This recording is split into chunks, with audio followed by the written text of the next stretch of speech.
చేస్తానండి వీడియో.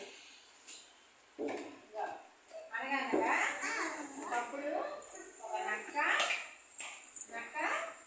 కొంగ మంచి స్నేహితులు అన్నమాట. ఆ రెండు మంచి స్నేహంగా ఉండేవి.